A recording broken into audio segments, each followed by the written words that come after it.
There were two outstanding mysteries in the Bogle-Chandler case. Who covered the bodies? And why didn't the police find a handbag or a purse belonging to Mrs. Chandler at the river? In the minds of investigators, these mysteries were probably linked. No woman would go to a party in that era without a handbag. You would have your lipstick, you would probably have a hanky in there. So yes, that doesn't make sense. She would have had to have had the handbag with her.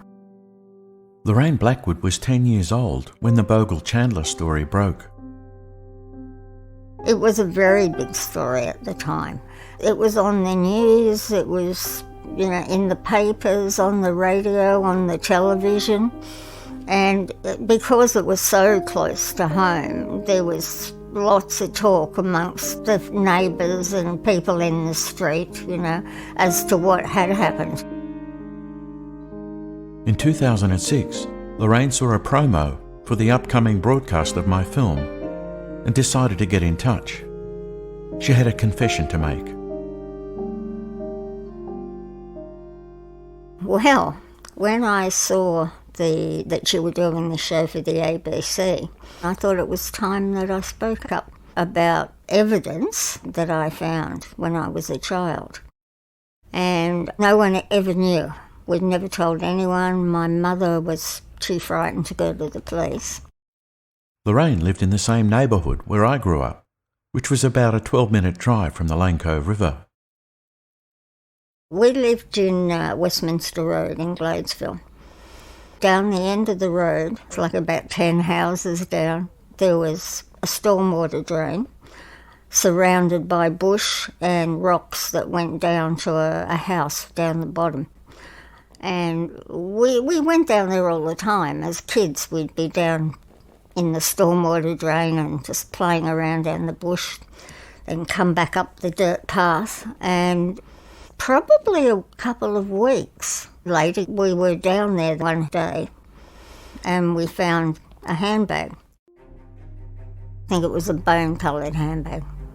And in it was a lipstick and a few bits and pieces, and a bottle of medication with Mrs. Chandler's name on it. And of course we went home and said to Mum, we've solved the murder, we found Mrs. Chandler's handbag. She had a look in the bag and she just said, now, don't tell anyone about this. And she said, that's all right, you just leave it with me. My dad was a merchant seaman, so he was away, and I think that was the reason Mum didn't want to call the police. I think she was frightened that if there was a murderer out there and we've got evidence, Dad not there, and she was there on her own with 3 kids, one who was disabled. And I think that had a lot to do with Mum's reasoning of why she didn't come forward. And she said, don't you say anything about it, and she threw the handbag out. She put it in the garbage bin. It was a bizarre twist, but how did Mrs. Chandler's handbag end up 6.5 kilometres from where she was found dead? The bag wasn't in the actual stormwater drain, but in the bushes near it, as if someone had thrown it from the road or from the dirt track. I met with Lorraine at the bush location where she'd found the handbag. The only change since 1963 had been the demolition of a house on the bush track beside the drain. I spoke with an elderly neighbour and asked if she knew the name of the person who'd lived in the demolished house. She recalled his name was Batiste, Bill Batiste, who turned out to be the nephew of Eddie Batiste, the greyhound trainer, whom the police had suspected of covering the bodies. The location of Mrs. Chandler's handbag was only a 2-block detour from the route Eddie Batiste would have taken on his way from the Lane Cove River to his home in nearby Hunters Hill. Possibly he took the handbag because it had some money in it, and he just took it and thought, well, I'll just throw it here in the bushes, no one will find it. In fact, it was the dirt track that led down to this relative's house. So he probably threw it there on his way home. Maybe he just thought the stormwater would wash it away. I telephoned Lorraine's elderly mother. She confirmed her daughter's story and that she had put the handbag in the garbage. I think in later years she might have had some regrets. I had a chat to her. I told her that I had contacted you, and she was very happy about that. I think she was pleased in a way that it was finally out. The police held suspicions about Eddie Batiste. Despite a request for people to come forward who were at the river on New Year's morning, Eddie only came forward when a description of his vehicle appeared in the newspapers 3 weeks later. We now know that he lied when he told detectives that he hadn't walked his dogs along the riverside track where the bodies were found. Lorraine's confession proves that once and for all.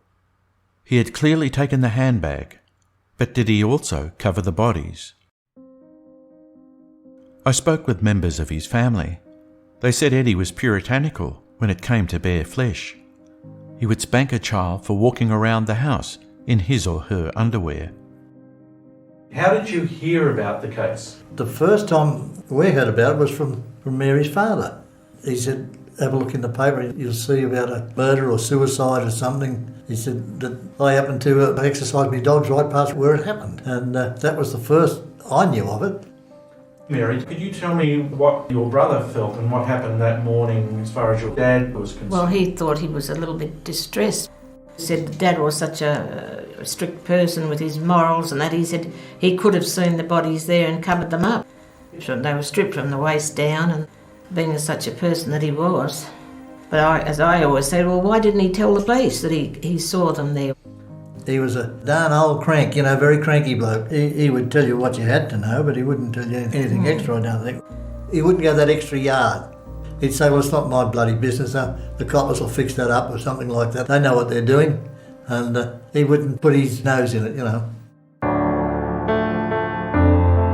In 2012, a few months out from the 50th anniversary of the case, came another twist in the story.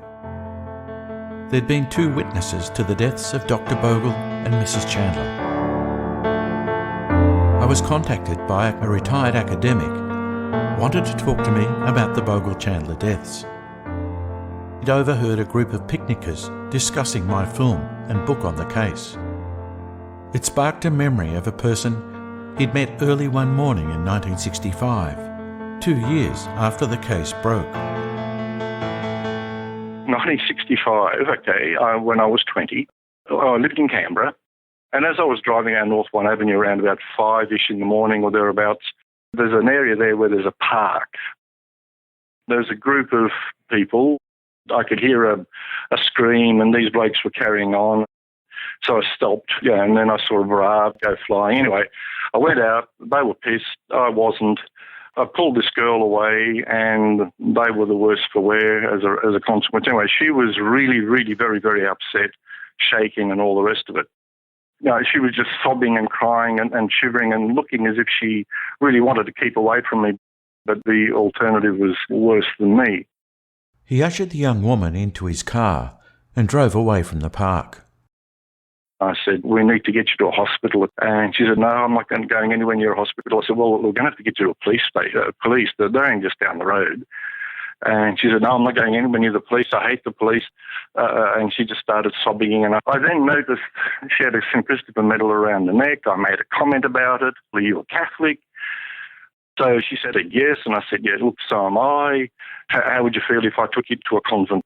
Because I happened to actually know a Sister Margaret Mary who was at a convent in Marnica, just across the road from St. Christopher's Co-Cathedral there. She was a really nice lady. So I thought, it's about 5, 6 o'clock by now. They'd be doing their morning prayers, so taking her there wouldn't be much of a hassle. So she said, okay, she'd go with me. And then she told me that her uncle was a priest and that an aunt was a nun. And so, she sort of began to settle. And then when I asked her why she was up at that ungodly hour of the morning and walking around. Apparently she'd been having nightmares. A few years ago, she had witnessed a rather strange event in Sydney at Lane Cove, where two people had done something very strange, and then she found out that they'd died. What happened was she was having this relationship with a very good girlfriend who also was a Catholic. They both went to a Catholic school, etc. Anyway, so they were having this relationship, and for about a year they'd been going to this spot on Lane Cove River early in the morning. Apparently it was a snogging place, you know what snogging refers to. Yep. Well, that sort of a thing, yeah. And they would spend a couple of hours there together on this particular night, which happened to be, I think she said it was a New Year's Eve or something. She and a girlfriend had been to a party, and they decided about 3-ish or thereabouts to go and have one of their usual little things. They walked down there, and as they settled down, they got this smell of rotten egg gas. So they packed up and moved up the hill a bit. Then when they were packing up around 5-ish in the morning, she said, she realised that her purse was missing from a handbag. So they decided to go back to the spot that they had been at to find the purse. And as they were getting close to where they had been, they saw some other people going down the slope. And they thought, oh, well, normally these people don't stay very long, so they crept it through the shrubbery, she said, I think, and lay down watching.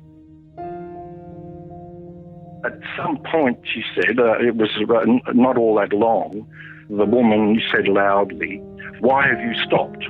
What's wrong?" And they couldn't hear anything from him.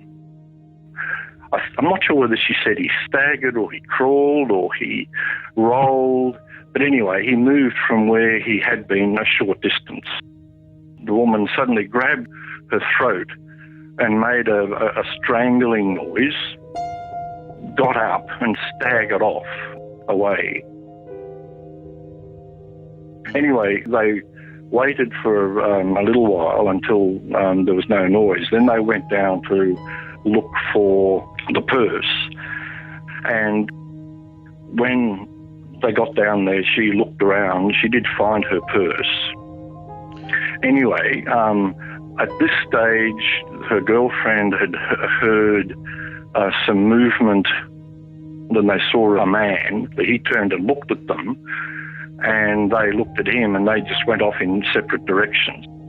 Partway along the path, she noticed that a girlfriend had a handbag. So she said, "What's that?" "Oh, that's a handbag." "Oh, isn't it yours?" And she said, "No." So they just dropped it and kept on going. Then she read the next day, or whenever it was, that the two bodies had been found.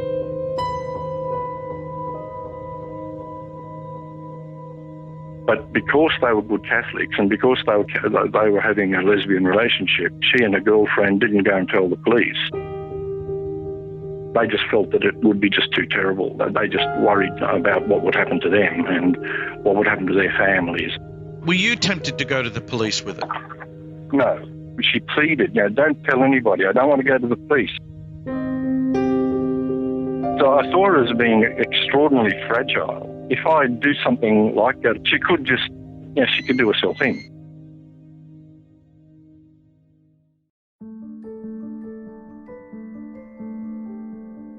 It was an incredible story, perhaps too incredible, but my informant provided a statutory declaration as to the truthfulness of his account. It included details that could only have originated from someone who was at the Lane Cove River on New Year's morning in 1963. Unfortunately, the woman didn't divulge her name. I would say to the two women who supposedly might have witnessed my father and Margaret Chandler just before they died to come forward. Dr. Bogle's daughter, Janet Bogle. I think it would help at least one of them would come forward to help clear this up and to get as true a story as possible and can hopefully resolve the case would be great. As in all cold cases, the lack of a resolution continues to haunt the victims' families, especially the children. Yes, impacted on the children. The elder boy remembered his mother, was aware of his mother. He was 2, so suddenly there's no mother. The younger boy didn't really have such a immediate awareness, but in the ensuing years, all those chickens came home to roost, and all 3 of us have suffered quite severe psychological and emotional damage arising from this event. I think that when you lose a parent as a child, it affects the children very deeply, and as well, of course, it affects the mother. And it was a great loss of an essential person in the family. And then on top of that, the circumstances of the death and the way the media treated it escalated that to a very traumatic experience. The Daily Mirror in particular, every year would have a full page or double page spread of pictures and rehash of what happened New Year's Eve 1963. Every year. Now the kids, the boys were at school then, and every year this steaming, stinking, rotten newspaper, Daily Mirror, would come out with this sort of stuff. Here these children could see and read and hear all about it. The whole of their school had this refreshed every year. Did these newspaper people think of that sort of thing? No. The intrusive media coverage continued to traumatise others associated with the case. Jeffrey Chandler's lover, Pamela Logan, was painted as the femme fatale in the story. With her reputation in tatters, she departed Australia for North America. Margaret Fowler divorced her husband and moved to the United Kingdom. The Chatswood party hosts, Ruth and Ken Nash, suffered irreparable damage to their reputations. A newspaper story labelling them wife swappers became cemented in the mythology of the case. On New Year's Day, 9 years after their fateful party, Ruth Nash died of cancer. Her husband Ken blamed her illness on the stress she suffered from the Bogle-Chandler case. On the 11th anniversary of the deaths, Ken Nash took a rifle next door to a vacant plot and shot himself. The failure of the police, scientists and the coroner to identify the cause of death of the victims inevitably led to questions about the thoroughness of their investigations. The coroner's concerns about preserving public morality certainly prevented an open interrogation of the facts. Specifically, there was no acknowledgement that the victims were in good health when they arrived at the river, and that the instrument of death struck them down while lying on the exposed riverbed. Incredibly, no one considered investigating the river, despite the police commissioner's admission that the foul state of the river had hampered the investigation. Moreover, the police diver's decision not to enter the water on the day the case broke should have triggered warning bells. But in the early 1960s, there was scant environmental awareness in Australia. And it was still a long way off. In fact, in the 1990s, the chief of the Environmental Protection Agency declared the Lane Cove River the most polluted waterway in the state. Toxicologist Viv Marnie told me that his failure to solve the case was primarily due to poor communication and a barrage of absurd theories. I'm annoyed that I spent a lot of time on poisons that didn't fit the circumstances, time-wise or the state of the bodies. It was just impossible, some of the things I was looking for. The only clue he found was a purple discoloration of both victims' blood. At our first meeting, I told him about the state of the river and that a purple discoloration of the haemoglobin was an indicator of hydrogen sulfide poisoning. he was taken aback, but it prompted him to research the current scientific literature. I read plenty of records of it now, of people having cyanosis, discoloration of that nature that have died from hydrogen sulfide. It would seem to be a pointer, wouldn't it, on evidence that we have. As we all know, H2S is very lethal. The police in Sydney in those days were relatively inexperienced in their state of forensic art. Their level of understanding and awareness of environmental factors was in the kindergarten stage in those days. And it's taken you to come up with this hydrogen sulfide theory, which, in the light of similar sorts of documented cases in other parts of the world, seems to stand up to close examination. And it seems highly likely that this is the case, that they died through hydrogen sulfide poisoning. It actually reassured me. I mean, it took away some of that fear I was telling you before, you know, about when you think, oh, maybe there's no murderer out there after all, and there's no actual deliberate harm being done anywhere. That's quite calming, really, and healing in a way, to consider it that way. Well, I think we've all said that we would support the call for a new inquest. Because the old one obviously was not done very well, and there's been some new information, then your whole theory has now come forward, and it would be good to test that theory of yours in an inquest to see if it would be supported and hopefully resolve the case.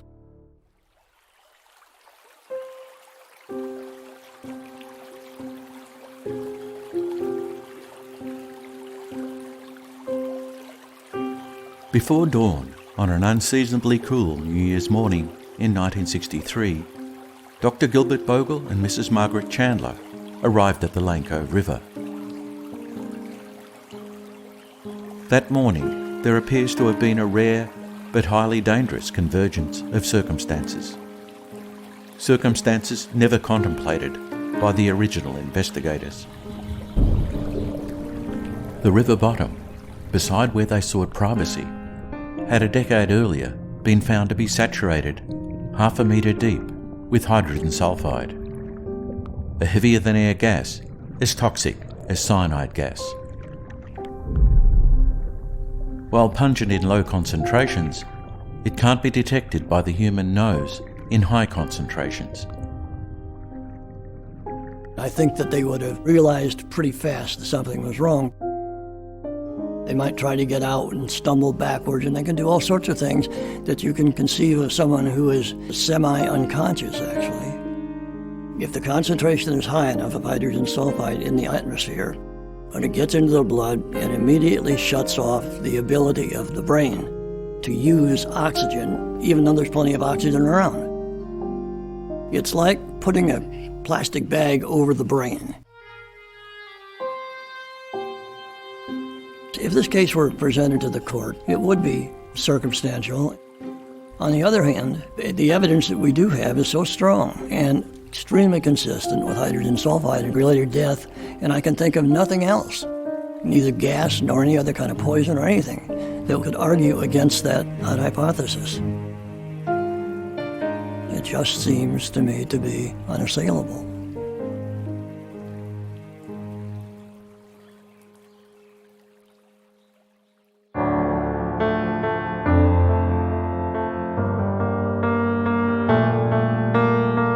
The once hauntingly beautiful Lane Cove River was the backdrop for one of the world's great forensic mysteries. But no one suspected that the fate of the victims had become intimately entwined with the river in crisis. This podcast series was produced by Blackwattle Films. Many thanks to the interviewees, Sarah Staveley, Calvin Gardner, and the National Film and Sound Archive of Australia for their support. For further information about our films, podcasts and books, go to www.blackwattlefilms.com.au. And make sure to download Merchants of Menace podcast series, another Blackwattle true crime investigation. It is undoubted that Nugan Hand Bank was involved in drug trafficking. At one point, Nugan Hand became the conduit bank for the CIA. It was 1980, and a merchant banker dies in mysterious circumstances.